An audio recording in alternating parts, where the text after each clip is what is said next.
शर्मा, आप देख रहे हैं एसपी न्यूज। स्वागत है आप सभी का हमारे इस प्रोग्राम में। और प्रोग्राम की शुरुआत नई दिल्ली के जो मेयर बने हैं उनसे। दिल्ली के नए मेयर शैली ओबरॉय, जी हाँ, आखिरकार दिल्ली को उनका नया मेयर मिल ही गया।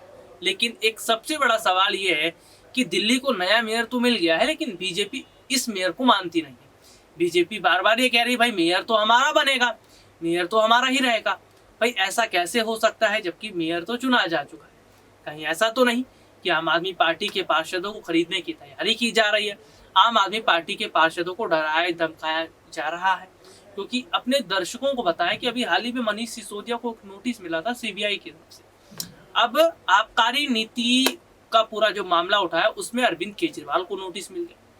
तो क्या इस तरीके से बीजेपी आम आदमी पार्टी को घेरने की कोशिश कर रही? मेरे साथ मेरे खास सहयोगी ऋतिक बने हुए। ऋतिक, बहुत बहुत स्वागत है आपका हमारे इस प्रोग्राम में। और मेरा पहला सवाल रहेगा कि जैसे तैसे दिल्ली को नया मेयर मिल गया, आम आदमी पार्टी की जीत हुई, कहीं ऐसा तो नहीं कि ये जो जीत है ये सब पानी पानी होता नजर आएगा? या फिर बीजेपी अगर आम आदमी पार्टी के पार्षद को खरीद लेती है तो दोबारा चुनाव होने की संभावना है? देखिए राहुल सर, आप बहुत बहुत धन्यवाद आपका। देखिए आपने वो तस्वीर देखी होगी जिस तस्वीर में साफ तौर पर देखा गया कि आम आदमी पार्टी के पार्षदों को बीजेपी पार्टी के पार्षदों ने जमकर मारा। एक दूसरे में भिड़ंत होती है, हाथापाई होती है, माइक फेंक दी जाते हैं। और यहाँ पर संजय सिंह है, उन्होंने एक आरोप भी लगाया था कि हमारे पार्षदों के तो कपड़े फाड़े गए थे। ये तस्वीर मैं उस वक्त की बता रहा हूँ जब पहली बार मेयर के चुनाव के लिए जो है सदन में लोग पहुंचे थे, पार्षदों का शपथ ग्रहण समारोह था। लेकिन उस वक्त भी जो है मेयर के चुनाव नहीं हो सके। उसके बाद आपने देखा कल मेयर का चुनाव होता है और यहाँ पर आम आदमी पार्टी की जो उम्मीदवार थी यहाँ पर शैली ओबरॉय, वो जीत जाती है। 150 वोट उनको मिलते हैं। तो आप देख सकते हैं कि यहाँ पर बीजेपी पार्टी ने जो बड़ी बात कही थी कि कुछ भी हो जाए मेयर तो उनका ही बनेगा। आखिर कैसे बनेगा? सवाल तो ये है ना। अब जब मेयर यहाँ पर आम आदमी पार्टी का बन गया तो फिर हंगामा हो गया। आपने वो तस्वीर भी देखी होगी, दिन भर से आप दिखा रहे हो, वीडियो में अभी दिखा रहा था अपने दर्शकों को कि जिस वीडियो में साफ तौर पर आम आदमी पार्टी के पार्षद बीजेपी पार्टी के पार्षद हाथापाई करते हैं, माला को खींचते हैं, तमाम चीज बोतल मांग जो है मारते हैं पानी की फेंक के। तो कहीं ना कहीं राहुल सर ये कहीं आप देख सकते हैं कि ये तानाशाही की तस्वीर है। अब जब जीत हो गई है, जब निर्णय सुना दिया गया, फिर आखिर इस तरीके की बात क्यों? देखिए आबकारी नीति पर आप सवाल खड़े कर रहे हैं, कीजिए। आप ये चाहते हैं कि अरविंद केजरीवाल जो है इस पर स्पष्ट टिप्पणी करें, वो करेंगे। अगर उनकी आबकारी नीति में कुछ जुड़ा हुआ होगा मसला तो बताएंगे। आप ये सवाल खड़ा करते हैं कि आपने दिल्ली को जो है शराब की नगरी बना दिया, दिल्ली का युवा शराब पी रहा है, आप इस पर सवाल कर सकते हैं। लेकिन लोकतंत्र की धज्जियां क्यों उड़ा रहे हैं? आप यहाँ पर मारपीट करते हैं, बोतल आप फेंक रहे हैं। मैं आम आदमी पार्टी के पार्षदों को भी कह रहा हूं कि यहाँ पर आपको ऐसी तस्वीर नहीं पेश करना चाहिए जिससे कहीं ना कहीं देश की जनता के पास एक मैसेज पहुंचे कि अब संसद से लेकर सड़क पर भी हमारे जो राजनेता हैं वो कहीं ना कहीं अनुशासनहीनता कर रहे हैं। ये तस्वीर बेकार थी। और जिस तरीके से यहाँ पर शैली ओबरॉय की जीत हुई, उस जीत को स्वीकार नहीं कर रहे यहाँ पर बीजेपी पार्टी वाले। या फिर बीजेपी पार्टी ये चाहती है कि हो सके तो आम आदमी पार्टी के पार्षदों को खरीद लिया जाए, खरीद कर उनका मेयर बन जाए। तो मुझे तो ये नामुमकिन बात लगती है, क्योंकि यहाँ पर अरविंद केजरीवाल मजबूत नजर आ रहे हैं। अरविंद केजरीवाल यहाँ पर मजबूत नजर आ रहे हैं। हालांकि दिल्ली की जनता को नया मेयर तो मिल गया है, लेकिन जो उम्मीद दिल्ली की जनता जता रही है अपने नए मेयर से, अपने नए पार्षदों से, क्या वो भी पूरा होता नजर आएगा? लेकिन यहाँ पर अगर मैं बात करूं तो क्या आम आदमी पार्टी ने धीरे धीरे बीजेपी का साफ करना शुरू कर दिया, या दिल्ली से क्या अगर अनैतिक माना जाए बीजेपी पूरी तरीके से साफ हो चुकी है? देखिए दिल्ली से बीजेपी पार्टी पूरी तरीके से साफ हो चुकी है इसलिए भी कहा जा सकता है क्योंकि आपने देखा कि विधानसभा चुनाव ये हारते हैं। पिछले 5 साल पहले की बात कर लो तब भी ये बीजेपी विधानसभा चुनाव हारती है। दिल्ली एमसीडी का चुनाव हुआ था, पूरी जद्दोजहद कर दी। यहाँ पर शिवराज सिंह चौहान आ गए, जयराम ठाकुर आ गए, तमाम इन्होंने अन्य राज्यों के जो है मुख्यमंत्रियों को बुला लिया स्टार प्रचारक के तौर पर, तब भी ये हार जाते हैं।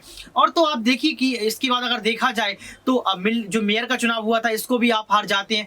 तो बीजेपी पार्टी को ये डर लग गया है कि अरविंद केजरीवाल के पास ऐसी कौन सी रणनीति है, ऐसी कौन सी स्ट्रेटेजी है जिसको अपनाने के बाद जो है जनता पूरी तरीके से पिघल जाती है। आप ये देखिए कि दिल्ली का बजट कितना शानदार पेश होता है। दिल्ली के बजट पर बहुत कम लोग ही हैं जो उंगली उठा पाते हैं। और इसके अगर इतर हम बात करें तो दिल्ली के बजट में शानदार होने के साथ साथ देखिए दिल्ली की जो बसें हैं उसमें महिलाओं के लिए यात्रा फ्री है, इसके साथ साथ स्कूल व्यवस्था में जो है शिक्षा मुफ्त कर दी है, पानी बिजली मुफ्त कर दिया है। इसके बावजूद भी देखिए शानदार बजट पेश करते हैं। तो यहाँ पर कहीं ना कहीं बीजेपी पार्टी को ये डर लगता है कि अरविंद केजरीवाल कहीं ना कहीं राष्ट्रीय पार्टी में जो उभरे हैं ये लोकसभा चुनाव में धज्जियां ना उड़ा दें। क्यों? क्योंकि लोकसभा चुनाव में अगर चेहरा देखा जाए तो यहाँ पर अरविंद केजरीवाल का भी अहम चेहरा हो चुका है। क्यों? क्योंकि अरविंद केजरीवाल देखिए गुजरात जीत जाते हैं, पंजाब जीत जाते हैं। गुजरात उनके लिए जीता ही जैसा है, क्योंकि अगर 2 विधायक उनकी बन जाते हैं यहाँ पर तो जीत जैसी ही है, क्योंकि पहली बार आप एंट्री करते हैं और एंट्री करने के बाद आपको 2 विधायक आपके बन जाते हैं, तो ये छोटी बात नहीं है। इसके साथ देखा जाए तो महाराष्ट्र आप पहुंच जाते हैं, मध्य प्रदेश, राजस्थान का जो विधानसभा चुनाव, इस चुनाव में भी आप प्रवेश कर रहे हैं। तो आप देखिए कि अरविंद केजरीवाल अपनी जड़ों को मजबूत कर रहे हैं और कहीं ना कहीं अपने पैर पसार रहे हैं, और इसी पसारते हुए पैर से बीजेपी को मुझे लगता है कि डर है। जी बिल्कुल, लगातार देखिए अगर हम बात करें तो काफी समय से दिल्ली में मेयर कौन होगा इस बात की चर्चा हो रही थी। मेयर का चुनाव जो है कई बार टल भी जाता है, लेकिन आखिरकार हम देखते हैं कि दिल्ली को नया मेयर मिल जाता है, शैली ओबरॉय की जीत होती है। लेकिन अगर मैं तानाशाही की बात करूं तो क्या ये बीजेपी की तानाशाही नहीं है? भाई दोपहर को मेयर बन जाता है, घोषित हो जाता है, रात भर आप प्रदर्शन करते हैं, माइक को तोड़ देते हैं, बोतलों को फेंकते हैं। देखिए आपने राहुल सर वो तस्वीर भी देखी होगी, जिस तस्वीर में जो है जब पहले वक्त यहाँ पर जब पार्षद आम आदमी पार्टी के बीजेपी की पार्टी के पार्षद जो है सदन में पहुंचते हैं शपथ ग्रहण के लिए, और मेयर का जब चुनाव पहली बार हो रहा था, जब उसको स्थगित कर दिया गया था, उस समय भी कहीं ना कहीं यही तस्वीर सामने आई थी। संजय सिंह ने प्रेस कॉन्फ्रेंस की थी, उनका शायद विधायक यहाँ पर पार्षद का नाम मुझे याद नहीं आ रहा है, प्रवीण शायद नाम था, उसकी तस्वीर को दिखाते कि देखिए किस तरीके से कपड़े फाड़े गए। और उसी दिन के अगले दिन क्या होता है, संजय सिंह का 2001 का मुद्दा खोल दिया जाता है, जिसमें साफ तौर पर देखा गया था कि संजय सिंह ने एक प्रोटेस्ट किया था बिजली को लेकर, शायद बिजली नहीं आई थी, सड़क को जाम किया था, और उस मसले को लेकर उनको 2 महीने की सजा सुनाई जाती है और जुर्माना भी लिया जाता है। इसके साथ देखा जाए तो बीजेपी पार्टी ने जो है ट्रैफिक जंक्शन, जो दिल्ली में ट्रैफिक जंक्शन है उनको घेरा था, बैनर अभियान भी निकाला था। तो आप समझ सकते हैं कि कहीं ना कहीं अरविंद केजरीवाल की छवि को खराब करने का पूरा प्रयास तो बीजेपी पार्टी करती ही है, लेकिन इसको स्वीकार करना चाहिए।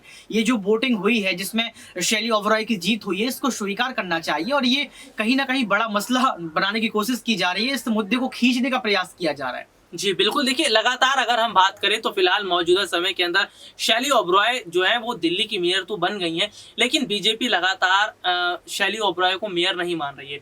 हालांकि अगर बात करें तो क्या दिल्ली की जनता के लिए काम हो पाएगा? देखिए अभी तक क्या हम देख रहे थे, एमसीडी में भाजपा की सरकार थी और आम आदमी पार्टी वर्सेस भाजपा हो रहा था, लेकिन अब जिस तरीके से जनता ने पूरा मौका एमसीडी में आम आदमी पार्टी को दिया, आम आदमी पार्टी का मेयर भी बन गया, तो क्या जो दिल्ली की जनता की समस्याएं हैं वो क्या तमाम समस्याएं खत्म हो जाएंगी और दिल्ली की जनता का एक बार फिर दिल जीतने में अरविंद केजरीवाल और उनकी टीम कामयाब रहेगी? आज के लिए इतना ही, आपसे फिर दोबारा मुलाकात होगी, तब तक ले जा दीजिए, नमस्कार।